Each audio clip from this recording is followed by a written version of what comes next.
Why would God authorize slavery? Leviticus 25:46.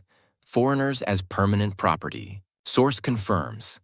This passage explicitly permits Israelites to buy, own, and pass down foreign slaves as property.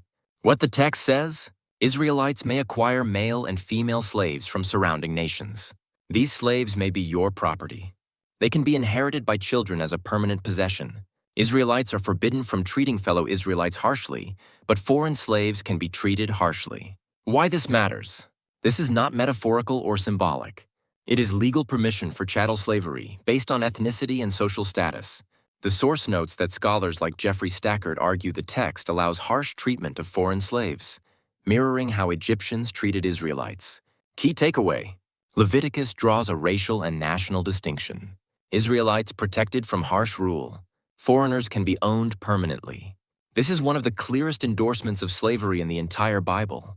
2. Exodus 21:20-21 beating slaves without punishment. Source confirms. This law allows slave owners to beat slaves, with punishment only if the slave dies immediately.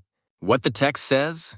If a slave dies on the spot from a beating, the owner is punished. If the slave survives a day or two, no punishment because the slave is his money. Why this matters? This is not a regulation against slavery. It is a regulation within slavery. The law protects the owner's financial investment, not the slave's bodily autonomy. Key takeaway: the text treats the slave as property, not a person with rights. This is a legal endorsement of violence within the institution of slavery.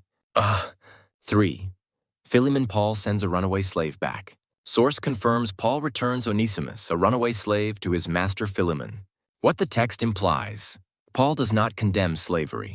He sends the enslaved man back to his owner. He asks Philemon to treat Onesimus kindly, but never asks for his freedom. Why this matters?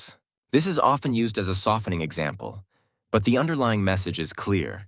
Paul upholds the social order of slavery rather than challenging it. Key takeaway: even in the New Testament, where moral teachings are often elevated, slavery is accepted, normalized, and preserved.